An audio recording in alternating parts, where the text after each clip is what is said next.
Ngayhak tumin leithokduna karisu tawda sana leiraga John da onsinduna hai. Aigi sida matam kharadi leibikhiba tare. Kayam sangna leigadage haibadu aina lepsira khalli. Wari sana ningba yam lei. Adubu ngasidi pothaviro. I wish both of you a very happy dream. Mahak hogolakle. Aingonda yenglaga khutna machin khallaga mamit kublai. Aina kaagi thongjin phawba thintogle.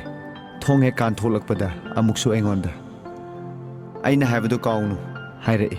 Ayha khangba ngamdaduna masa paiduna haiphet illi. Mahak su noktuna makhut hairamlaga adum chatkre. Kaagi manung changlakpada thongdu tapna ngaselle. John waraba male. Khongu phawba lokthokta bamkhai. Paklaba double bed phamungduda longna sangrang hiblamle. Sauraba mi anigi kani hospital gi mi amatang leinaba ka adu da leirubana ra kaino ka adu onthokna pakna sauna urai. Kana kana su yauda John ga igata leibaduga raisolana tawkhiba phagi mataduga ayak hangoibama polai. Mana khongup yauna hiblibadu yengbada nungaitraduna lawthoke khalli. Adubu tab hek changba ngamdre. Phivam hanjin singlemba sa magi khuyaromda changlaga tongliba magi khonguptu amamamta lawthokle. John na hanglai. Miss Raisolana asai lona haikibadu karino taningkhreda. Aihak swai lawe khumbam khangde khumda yadabagi. Kari sunatteda chumna phagi tawbanida. Phagi budi male Rosina noning khangkiba nokhiba aduni aina kalakhibasi. Lawthokiba khonguf kangkhada insalle. Amuksu tanhang hanglai. Ayam taningduna tawbani amukta hayuba. Mahak hiblambadagi longna hogalakle. Aina taba yadaba wara amuksu taksalai. Ekhoi anigi wanida luhongbagi. Oh khumluraga mangonda yankhatlui. Ikai amuk lukthai. Magi maithong amukta ukhitribagum ngaihaktuda yengningba mafaurai. Yengoi tanau ui masek mangan nairai mithai. Mahak aigi paukhumdu pendraba male amuksu hanglai. Handakti mahak nolai. Aina hai. Adubura mai luktharuba male karamba matamda paikhiba khangde. Aigi khujeng pairamle aibu singkhatle. Maiga onsinare nungsa thavet aina hai. Adubura aikhoigi honeymoon aigi mityengpham khangde. Lukthakhiba aigi maithong magi molaba makhut anina tapna thangatpire. Aibu chagadogum yenglaga chejet konbire. Aina singai ningsinglai Dr. Minaksina aingonda kanna sinakhiba wafam. John potharasi hipthabiro chak chanabagi matamsu oirakle. Hidalanthak chagadobusing amata kaidana chagadobane. Laibuk fabadagi mahak aibu thadokpirakle. Phamungda hipthakre. Aina magi sumnaba firol semjilingai mapandagi lulungna chak purakle taklai. Thong hangdoklubada beererna aikhoigi chana thaknaba pusilakle. John hiblambadagi lulung ubada hogolai. Magi tableda chana thaknabadu thamba ubada John na hairai. Lulung hawba hawtabagi di khangdre matheldi fana yamna ui. Ngasidi aihak chak yamna lame yamna chage khalli. Khu senjo aina loina taksin khiduna nangna puk thanjaroi. Lulungna nolai. Oza ai sungasidi khara yam chage khalli. Sa sungasidi anirak tamak thai. Adubu ojanabu chage hairabadi ising thaklaga tokpasu yaida. Makhoi animak nokminai. Makhoi nigi mamangda makhoi gi plate singda chak ensang sem saduna lanselle. Makhoi na haikibagum makhoi animak fana ningthina sai. Jona adum haina chagani haiba ayak thajarude. Mana harau chaningna chabadu uraga aidi pumok okle. Sakcha toklabada lulung magi kada potharoge chatkre. John su waraba male mapanda ngahak thouraga phamungda adum kakhatkre. Bearer sing laktuna amoda kai mayamdu sengdoklaga kolik mayamdu pukre. Ai su sairiba mayamdu mafam chana loisalaga mapanda haksik langge tholakle. Ekhoina leiriba first floor dani balcony dagi hek yang thokibada sarak hekta uba phangi. Mi pong chatpadi kaya ude haibabu Jeep car di khurak hangdana seli. John gi damak waramba khara kolakpadunara khangde. Ipadu karam toromgadagi khalai. Khudakta amuksu ningsinglai. John gi mabai. Mahak Radha Kundada chatkani nongnini gi manungda halakani hairambane. Hojik phawba lakte. Masu Manipuromda chatkraba jala. Mana haikiba mahu selaba wangangsing amamam oina ningsinglai. Mahak laklaga amuk nganglakhigadra. Mahusa khak tawkhidaba kok ngawbagumba ma hakchangsi hapoi tawba ma phaurai. Hipurage khanduna aikhoigi kada lakle. John nungaina tumtharamle. Hai sabane piklaba ward amada sur nainaduna chathokpam khangdana sare chamaunabam khai tumma chara tumma leirubani. Mahak masada komjaba amadi mafauramgani. Adugi mathakta masagi anaba fare haiba wakhanna mapungning lumlagani. Hek tumthakiba tanja oibagi haunaba maak yamna nungaina tumkhun tali. Anganba thaumaidu muthatlaga muli tawba thaumai thangatle.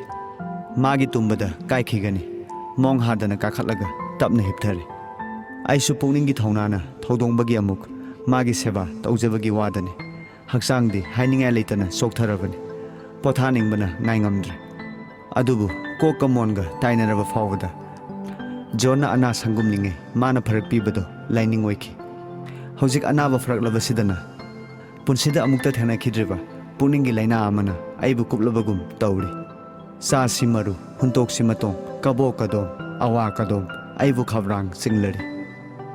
John gi mabai na haikiba wafam sing taraga aina warauki karigi warauki aigi amanga tongi wane makhoi su waraubam thoktabra. Rai solana ngasi leliba punsi maren ningsinglai. Nungsibagi ahakpa zaitheng amadagini. Thajarubana ama thokibana ama kanana tamba ngami.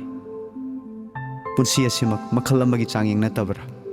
Rai sola yamna cheksinjabi haningai leitana lamchat phajabi.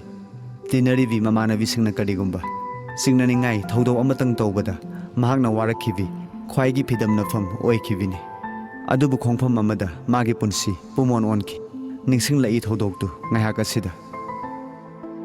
College amada taminakhiba Somnath khwaina som haina kaunakhiba amaga final year da subject inabadagi library da lyric paminabada ojagi da chatpada asumtatana yengnabadagi isam jamna naksinabadagi mapan mara takhiba makhoi anigi nungsinabagi mari isam chambadagi sangjau pakhiba makhoi anigi iseni.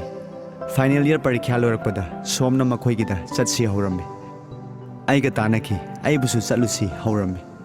Mahak mapana Arunachal gini mamana tangkhonni tangja phaba thirakpadagi mamagi mapamda lakhibani Imphalda.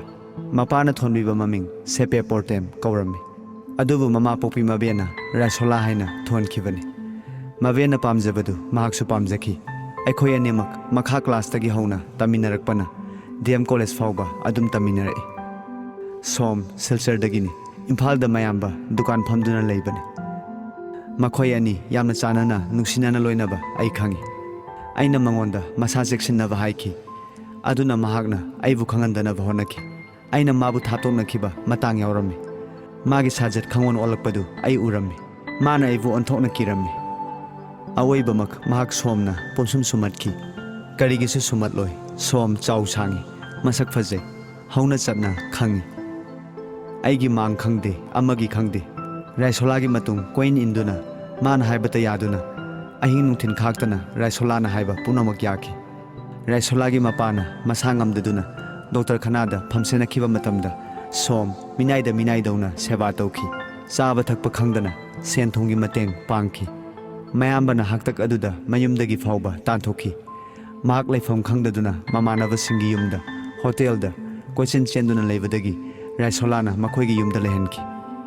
Raisolana mabu mayambana sauribadu maga loinai haibagi oiramgani mabu kauro haina hek hai. Som maduda nupi nahadona mamita mapi tana aigi mangda fauba kapkhibani. Ai hojiksu thodoksindu sangsang uri. Aina khamna Raisola somga loinana Silchar da chatki.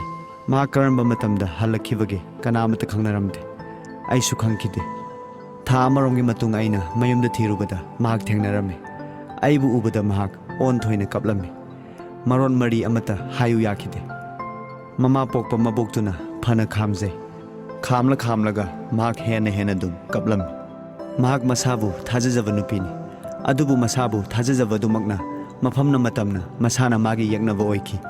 Mathot karakpagi machin tumkhalakpa singel leirik chumlakngai makhong maktada kanthok chaning mana ngaujikhibi Raisola lawbigadauba makhutumangna nahet piki namja harjanana leirangi leirik samhanki thajaba pumnamak malangda tawthokhanki leiman tahanki ꯁꯤꯜꯆꯔꯒꯤ hotel ꯑꯃꯗ ꯊꯣꯛꯈꯤꯕ ꯍꯤꯡꯁꯥ ꯌꯥꯏꯇꯝꯕꯗꯨꯒꯤ ꯍꯤꯡꯁꯥ ꯁꯥꯖꯠ ꯅꯣꯡꯃ ꯑꯃꯗ ꯇꯝꯈꯤ ꯑꯩꯒ ꯑꯍꯥꯟꯕ ꯎꯅꯉꯩꯗ ꯃꯥ ꯀꯞꯈꯤ ꯑꯩꯍꯥꯛ ꯅꯤꯡꯁꯤꯡꯂꯛꯏ ꯑꯩ ꯌꯦꯡꯕ ꯉꯝꯈꯤꯗꯦ ꯑꯗꯨꯕꯨ ꯊꯧꯗꯣꯛ ꯑꯗꯨ ꯇꯝꯈꯤꯕ ꯅꯣꯡꯃꯗꯨꯗꯒꯤ ꯃꯍꯥꯛ ꯃꯃꯤꯠꯇꯒꯤ ꯃꯄꯤ ꯃꯔꯤꯛ ꯑꯃ ꯁꯤꯟꯊꯈꯤꯕꯗꯤ ꯂꯥꯏꯔꯗꯨꯅ ꯏꯔꯥ ꯐꯥꯎꯕ ꯆꯦꯟꯈꯤꯗꯦ ꯃꯥꯒꯤ ꯃꯩꯁꯥ ꯑꯩꯉꯣꯟꯗꯁꯨ ꯐꯥꯎꯈꯤ ꯈꯜꯂꯨꯔꯒ ꯇꯨꯖꯨꯡꯂꯛꯏ ꯃꯥꯒꯤꯅꯤ ꯍꯥꯏꯅ ꯑꯈꯥꯛꯄ ꯂꯩꯇꯅ ꯀꯠꯊꯣꯛꯆꯈꯤꯕꯤ ꯑꯩꯁꯨ ꯖꯣꯟꯕꯨ ꯐꯥꯎꯕ ꯍꯪꯒꯣꯏꯔꯛꯏ ꯏꯊꯟꯇ ꯑꯃꯨꯛ ꯐꯥꯊꯖꯩ ꯑꯩꯉꯣꯟꯗ ꯉꯁꯤ ꯊꯣꯛꯂꯛꯂꯤꯕ ꯑꯁꯤꯅ ꯃꯪꯗ ꯐꯥꯎꯕ ꯎꯅꯈꯤꯗ꯭ꯔꯤꯕ ꯊꯋꯥꯏ ꯌꯥꯎꯗ꯭ꯔꯕ ꯍꯛꯆꯥꯡꯒꯨꯝ ꯇꯥꯔꯝꯂꯕ ꯅꯨꯄꯥ ꯑꯃꯒꯤ ꯃꯨꯠꯊꯔꯛꯂꯕ ꯄꯨꯟꯁꯤꯒꯤ ꯃꯩꯔꯥꯕꯨ ꯅꯨꯡꯁꯤꯠꯀꯤ ꯁꯥꯐꯨꯗꯒꯤ ꯀꯜꯂꯛꯄꯅꯤ ꯏꯁꯥꯒꯤ ꯑꯣꯏꯖꯕ ꯊꯤꯈꯤꯗ꯭ꯔꯕ ꯏꯆꯝ ꯆꯝꯕ ꯃꯤꯅꯨꯡꯁꯤꯒꯤ ꯏꯆꯦꯜꯗ ꯇꯤꯜꯂꯛꯈꯤꯕ ꯀꯥꯎꯁꯤꯡꯅꯤ ꯂꯦꯞꯈꯤꯗꯦ ꯏꯆꯦꯜꯗꯨ ꯑꯗꯨꯝ ꯆꯦꯟꯊꯈꯤ ꯃꯥꯁꯨ ꯑꯗꯨꯝ ꯇꯥꯎꯊꯈꯤ ꯃꯍꯥꯛꯀꯤꯅ ꯃꯁꯥꯅ ꯀꯥꯎꯁꯤꯡ ꯑꯣꯏꯈꯤ ꯇꯥꯎꯊꯔꯨꯏ ꯇꯥꯎꯊꯖꯅꯤꯡꯅ ꯀꯥꯎꯁꯤꯡ ꯑꯣꯏꯅ ꯑꯁꯦꯝꯕ ꯈꯣꯡꯂꯝꯒꯤ ꯏꯆꯦꯜ ꯑꯃꯗ ꯑꯗꯨꯕꯨ ꯏꯆꯦꯜꯗ ꯇꯥꯎꯊꯕꯒꯤ ꯀꯥꯎꯁꯤꯡꯒꯤ ꯑꯋꯥꯕ ꯅꯨꯡꯉꯥꯏꯕ ꯀꯥꯎꯁꯤꯡꯗꯨꯕꯨ ꯆꯦꯟꯗꯨꯅ ꯄꯨꯕꯒꯤ ꯏꯆꯦꯜꯒꯤ ꯑꯋꯥꯕ ꯅꯨꯡꯉꯥꯏꯕ ꯀꯥꯎꯁꯤꯡꯅ ꯍꯦꯜꯂꯝꯒꯗ꯭ꯔꯥ ꯏꯆꯦꯜꯅ ꯍꯦꯜꯂꯝꯒꯗ꯭ꯔꯥ ꯀꯅꯥꯅ ꯈꯪꯒꯅꯤ ꯔꯥꯏꯁꯣꯂꯥ ꯉꯁꯤꯗꯤ ꯊꯃꯣꯏ ꯄꯥꯟꯗꯕꯤ ꯃꯊꯣꯠ ꯀꯥꯔꯛꯄ ꯀꯥꯔꯛꯇꯕ ꯈꯪꯗꯦ ꯅꯨꯄꯥ ꯄꯨꯝꯅꯃꯛꯄꯨ ꯍꯤꯡꯆꯥꯕ ꯅꯨꯄꯤꯕꯨ ꯅꯝꯖꯥ ꯅꯝꯊꯦꯛꯅꯗꯨꯅ ꯐꯤꯃꯟ ꯇꯥꯍꯟꯕꯗ ꯍꯜꯂꯦꯡꯗꯕ ꯉꯥꯛꯅꯤ ꯃꯈꯣꯏꯗ ꯂꯃꯟ ꯈꯨꯝꯒꯦ ꯂꯦꯞꯂꯤꯕꯤ ꯑꯃ ꯑꯣꯏꯔꯤ ꯍꯦ ꯏꯁꯣꯔ ꯑꯩꯅ ꯀꯤꯔꯤꯕꯗꯤ ꯀꯥꯎꯔꯨꯔꯕ ꯃꯁꯥꯒꯤ ꯍꯧꯈꯤꯕ ꯄꯨꯟꯁꯤ ꯅꯤꯡꯁꯤꯡꯂꯛꯂꯒ ꯖꯣꯟꯅ ꯅꯤꯡꯁꯤꯡꯕ ꯉꯝꯗꯕ ꯃꯁꯥꯒꯤ ꯋꯥꯔꯤ ꯑꯃ ꯂꯩꯔꯝꯈꯤꯒꯗ꯭ꯔꯥ ꯃꯤꯅ ꯈꯪꯗꯕ ꯃꯁꯥꯇꯅ ꯈꯪꯖꯕ ꯃꯥꯒꯤ ꯊꯃꯣꯏꯒꯤꯇ ꯑꯣꯏꯕ ꯑꯗꯨꯒ ꯃꯗꯨ ꯍꯦꯛ ꯅꯤꯡꯁꯤꯡꯂꯛꯄꯗ ꯑꯩꯉꯣꯟꯗ ꯇꯥꯡꯖꯈꯤꯕ ꯃꯥꯒꯤ ꯋꯥꯈꯜ ꯑꯃꯨꯛ ꯍꯣꯡꯂꯛꯀꯗ꯭ꯔꯥ ꯔꯥꯏꯁꯣꯂꯥꯅ ꯍꯥꯏꯈꯤꯕ ꯑꯩ ꯅꯤꯡꯁꯤꯡꯂꯛꯏ ꯅꯨꯄꯥ ꯅꯨꯄꯥ ꯊꯃꯣꯏ ꯄꯥꯟꯗꯕ ꯁꯥ ꯀꯩꯗꯒꯤꯁꯨ ꯍꯦꯟꯅ ꯇꯝꯊꯤꯔꯕ ꯇꯣꯡꯁꯥꯗ ꯃꯤꯍꯧꯕ ꯃꯕꯨꯛ ꯊꯜꯂꯕ ꯐꯥꯎꯕꯗ ꯍꯥꯠꯄꯒꯤ ꯄꯦꯟꯕ ꯅꯥꯏꯗꯕ ꯇꯣꯜꯂꯕ ꯁꯥ ꯃꯈꯜ ꯑꯃꯅꯤ ꯃꯈꯣꯏꯒ ꯂꯩꯃꯤꯟꯅꯕ ꯃꯈꯣꯏꯒ ꯌꯥꯇꯥꯃꯤꯟꯅꯕ ꯍꯟꯗꯛꯀꯤ ꯃꯄꯣꯛꯇꯤ ꯂꯥꯏꯔꯗꯨꯅ ꯃꯄꯣꯛ ꯃꯄꯣꯛ ꯈꯨꯗꯤꯡ ꯑꯩ ꯉꯝꯂꯣꯏ ꯃꯁꯥꯒꯤ ꯂꯥꯡꯐꯝ ꯑꯗꯨꯒꯤ ꯃꯇꯨꯡꯗꯒꯤ ꯃꯍꯥꯛ ꯈ꯭ꯔꯤꯁꯇꯦꯟ ꯑꯣꯏꯖꯔꯕꯁꯨ ꯑꯀꯤꯕꯒꯤ ꯃꯁꯛ ꯐꯪꯂꯕꯤ ꯏ ꯇꯩꯔꯕ ꯑꯀꯛꯄ ꯀꯣꯛꯀꯤ ꯄꯔꯦꯡꯅ ꯉꯛꯁꯝꯒꯤ ꯂꯩꯇꯦꯡ ꯑꯣꯏꯕꯤ ꯃꯈꯨꯠꯇ ꯊꯥꯡꯁꯥꯡ ꯄꯥꯏꯕꯤ ꯏꯒꯤ ꯏꯈꯧꯅ ꯃꯔꯩ ꯍꯥ ꯍꯥ ꯇꯝꯂꯕꯤ ꯃꯈꯨꯠ ꯅꯥꯝꯃꯅ ꯃꯤꯒꯤ ꯃꯀꯣꯛ ꯄꯥꯏꯕꯤ ꯁꯥꯛꯇꯥꯁꯤꯡꯒꯤ ꯁꯛꯇꯤꯒꯤ ꯂꯥꯏꯔꯦꯝꯕꯤ ꯃꯍꯥꯀꯥꯂꯤꯒꯤ ꯑꯌꯦꯛꯄ ꯃꯨꯔꯇꯤꯕꯨ ꯎꯕꯗ ꯃꯨꯔꯇꯤꯗꯨꯕు ꯆꯦꯖꯦꯠ ꯀꯣꯜꯂꯒ ꯃꯃꯜ ꯍꯥꯏꯕ ꯊꯤꯗꯅ ꯂꯩꯔꯒ ꯄꯨꯔꯛꯇꯨꯅ ꯂꯥꯠꯄꯗ ꯃꯌꯥꯝꯅ ꯉꯛꯇꯨꯅ ꯌꯦꯡꯅꯈꯤꯕ ꯔꯥꯏꯁꯣꯂꯥ ꯍꯤꯟꯗꯨꯒꯤ ꯂꯥꯏ ꯂꯥꯠꯂꯦ ꯋꯥ ꯋꯥ ꯂꯥꯎꯅꯈꯤꯕ ꯏꯅꯧ ꯅꯧꯅ ꯅꯤꯡꯁꯤꯡꯂꯛꯏ ꯑꯗꯨꯕꯨ ꯑꯃꯨꯛꯀ ꯍꯦꯟꯅ ꯉꯛꯅꯈꯤꯕꯗꯤ ꯃꯃꯥꯟꯅꯕꯤꯁꯤꯡꯅ ꯅꯨꯡꯁꯤ ꯅꯨꯡꯉꯣꯟꯒꯤ ꯃꯔꯝꯗ ꯃꯥꯒꯤ ꯃꯇꯦꯡ ꯅꯤꯈꯤꯕꯗ ꯃꯥꯒꯤ ꯊꯃꯣꯏꯗ ꯉꯝꯈꯩ ꯂꯩꯇꯅ ꯅꯨꯡꯁꯤꯕꯤꯕ ꯎꯠꯈꯤ ꯆꯤꯡꯉꯩ ꯑꯃꯨꯛꯁꯨ ꯅꯤꯡꯁꯤꯡꯂꯛꯏ ꯃꯍꯥꯛꯅ ꯀꯅꯥꯁꯨ ꯇꯥꯍꯟꯗꯅ ꯍꯥꯏꯈꯤꯕ ꯖꯣꯟꯒ ꯑꯩꯒ ꯑꯅꯤꯒꯤ ꯍꯅꯤꯃꯨꯟꯒꯤ ꯋꯥ ꯅꯤꯡꯉꯥꯏꯗꯅ ꯇꯨꯡꯈꯨꯟ ꯇꯥꯜꯂꯤꯕ ꯖꯣꯟꯕꯨ ꯌꯦꯡꯅꯤꯡꯂꯛꯏ ꯃꯨꯁꯤ ꯃꯨꯁꯤꯕ ꯊꯥꯎꯃꯩꯒꯤ ꯃꯩꯉꯥꯟꯅꯤ ꯈꯪꯅ ꯈꯪꯅ ꯌꯦꯡꯂꯨꯏ ꯅꯤꯡꯁꯤꯡ ꯑꯗꯨꯝ ꯇꯨꯝꯊꯈ꯭ꯔꯕ ꯃꯥꯜꯂꯤ ꯇꯥꯏꯕꯪꯒ ꯃꯪꯒ ꯏꯌꯦꯠ ꯌꯦꯠꯁꯤꯟꯅꯕꯒꯨꯝ ꯇꯧꯏ ꯌꯥꯛꯂꯕ ꯈꯣꯟꯖꯦꯜ ꯑꯃ ꯇꯥꯈꯤꯕꯒꯨꯝ ꯇꯧꯔꯛꯏ ꯃꯤꯠ ꯍꯦꯛ ꯄꯥꯡꯊꯣꯛꯂꯛꯄꯗ ꯑꯩꯈꯣꯏꯒꯤ ꯀꯥꯗ ꯀꯣꯂꯤꯡ ꯕꯦꯜꯒꯤ ꯀ꯭ꯔꯤꯡ ꯀ꯭ꯔꯤꯡ ꯈꯤꯡꯂꯝꯕꯗꯨ ꯇꯥꯔꯛꯏ ꯑꯃꯨꯛ ꯂꯦꯞꯈꯤꯕꯒꯨꯝꯁꯨ ꯇꯧꯏ ꯑꯗꯨꯕꯨ ꯑꯃꯨꯛꯁꯨ ꯈꯤꯡꯂꯛꯏ ꯐꯅ ꯌꯥꯝꯅ ꯊꯦꯡꯂꯝꯂꯒꯅꯤ ꯑꯊꯨꯕ ꯊꯕꯛꯀꯤ ꯑꯣꯏꯔꯝꯕ ꯇꯥꯏ ꯑꯩꯅ ꯍꯦꯛ ꯍꯧꯒꯠꯀꯦ ꯇꯧꯕꯗ ꯀꯔꯝꯕ ꯃꯇꯝꯗ ꯖꯣꯟꯒꯤ ꯃꯅꯥꯛ ꯅꯛꯁꯤꯟꯈꯤꯕꯅꯣ ꯈꯪꯗꯦ ꯑꯩꯒꯤ ꯑꯣꯏ ꯊꯪꯕ ꯈꯨꯠꯇ ꯃꯥꯒꯤ ꯃꯈꯨꯠ ꯌꯦꯠꯅ ꯅꯟꯗꯨꯅ ꯂꯩꯔꯝꯂꯦ ꯃꯥꯒꯤ ꯇꯨꯝꯕ ꯀꯥꯏꯒꯅꯤ ꯀꯤꯕꯗꯒꯤ ꯑꯩꯒꯤ ꯈꯨꯠ ꯂꯤꯊꯣꯛꯅꯕ ꯍꯣꯠꯅꯕꯗ ꯃꯇꯝ ꯈꯔ ꯆꯪꯈ꯭ꯔꯦ ꯐꯃꯨꯡꯗꯒꯤ ꯍꯧꯒꯠꯂꯛꯂꯒ ꯊꯣꯡ ꯍꯥꯡꯗꯣꯛꯂꯨꯕꯗ ꯅꯨꯄꯥ ꯑꯃ ꯂꯦꯞꯂꯝꯂꯦ ꯃꯍꯥꯛꯅ ꯍꯥꯏ ꯃꯦꯝ ꯁꯥꯍꯦꯕ ꯑꯩ ꯚꯕꯟꯁꯤꯒꯤ ꯀꯦꯌꯔꯇꯦꯀꯔꯅꯤ ꯃꯦꯝ ꯁꯥꯍꯦꯕꯀ ꯋꯥꯔꯤ ꯁꯥꯟꯅꯒꯗꯧꯕ ꯑꯊꯨꯕ ꯋꯥ ꯑꯃ ꯂꯩ ꯍꯥꯏꯔꯛꯏ ꯃꯇꯝ ꯆꯥꯗ꯭ꯔꯦ ꯍꯥꯏꯖꯕꯗ ꯌꯥꯝꯅ ꯂꯨꯕ ꯋꯥꯐꯝ ꯑꯃꯒꯤꯅꯤ ꯍꯥꯏ ꯐꯣꯟ ꯄꯥꯏꯕꯤꯕ ꯌꯥꯒꯗ꯭ꯔꯥ ꯅꯠꯇ꯭ꯔꯒ ꯇꯨꯝꯈ꯭ꯔꯦ ꯍꯥꯏꯖꯈꯣ ꯍꯥꯏꯕ꯭ꯔꯥ ꯀꯅꯥꯅꯤ ꯍꯥꯏꯕꯒꯦ ꯃꯤꯁꯛ ꯇꯥꯛꯂꯛꯄ꯭ꯔꯥ ꯃꯤꯁꯛ ꯃꯃꯤꯡ ꯇꯥꯛꯂꯛꯇꯦ ꯃꯦꯝ ꯁꯥꯍꯦꯕꯀꯤ ꯀꯥꯟꯅꯒꯗꯧꯕ ꯋꯥꯅꯤ ꯑꯁꯤꯇꯃꯛ ꯍꯥꯏ ꯄꯥꯏꯁꯤꯔꯥ ꯄꯥꯏꯒꯨꯝꯁꯤꯔꯥ ꯉꯥꯏꯍꯥꯛ ꯉꯥꯛ ꯆꯥꯅꯩ ꯖꯣꯟ ꯍꯧꯗꯣꯛꯁꯤꯔꯥ ꯑꯃꯨꯛꯁꯨ ꯈꯜꯂꯤ ꯊꯣꯛꯂꯕ ꯑꯃ ꯂꯥꯛꯂꯅꯤ ꯖꯣꯟꯒꯤ ꯃꯕꯥꯏꯗꯨꯁꯨ ꯑꯣꯏꯔꯝꯕ ꯌꯥꯏ ꯈꯟꯗꯨꯅ ꯀꯦꯌꯔꯇꯦꯀꯔꯒ ꯂꯣꯏꯅꯅ ꯑꯣꯐꯤꯁ ꯇꯥꯟꯅ ꯆꯠꯂꯤ ꯍꯥꯡꯗꯣꯛꯇꯨꯅ ꯂꯩꯔꯝꯕ ꯐꯣꯟꯒꯤ ꯔꯤꯁꯤꯚꯔ ꯄꯥꯏꯈꯠꯂꯦ ꯃꯤꯁ ꯔꯣꯖꯤ ꯂꯩꯖꯔꯦ ꯍꯦꯛ ꯈꯣꯝꯂꯨꯕꯗ ꯑꯁꯣꯝꯗꯒꯤ ꯃꯩꯇꯩꯂꯣꯟꯗ ꯐꯖꯅ ꯍꯥꯏꯔꯛꯏ ꯃꯤꯁꯇ꯭ꯔꯦꯁ ꯔꯣꯖꯤ ꯅꯃꯁꯀꯥꯔ ꯀꯅꯥ ꯑꯣꯏꯔꯕꯅꯣ ꯑꯩ ꯑꯗꯣꯝꯒꯤ ꯋꯦꯜ ꯋꯤꯁꯔ ꯑꯃꯅꯤ ꯗꯤꯜꯂꯤꯗ ꯂꯩꯕꯅꯤ ꯃꯤꯡ ꯈꯪꯖꯕ ꯌꯥꯒꯗ꯭ꯔꯥ ꯑꯩꯒꯤ ꯄꯔꯤꯆꯣꯏ ꯍꯥꯏꯕꯕꯨ ꯍꯥꯏꯖꯈ꯭ꯔꯤꯕꯗꯨꯅꯤ ꯍꯥꯏꯖꯒꯗꯧꯔꯤꯕꯁꯤ ꯌꯥꯏꯐꯅꯕꯒꯤꯅꯤ ꯑꯣ ꯇꯥꯛꯄꯤꯌꯨ ꯊꯣꯏꯅ ꯑꯔꯨꯕ ꯅꯠꯇꯦ ꯑꯗꯣꯝꯒ ꯑꯗꯨꯒ ꯑꯗꯣꯝꯒꯤ ꯍꯁꯕꯦꯟꯅꯤ ꯍꯥꯏꯔꯤꯕ ꯖꯣꯟꯒꯤ ꯑꯅꯤꯒꯤ ꯀꯥꯟꯅꯕ ꯋꯥꯅꯤ Muna tabiyo. Adom na hena khangbiribadu mangai. John ga adom ga jat tinade. John gi imung manung masagi dharma da chap yungba thajaba samaj bu kijaba imung ne. Adom na sagatliba mangdu karisu kanaroi.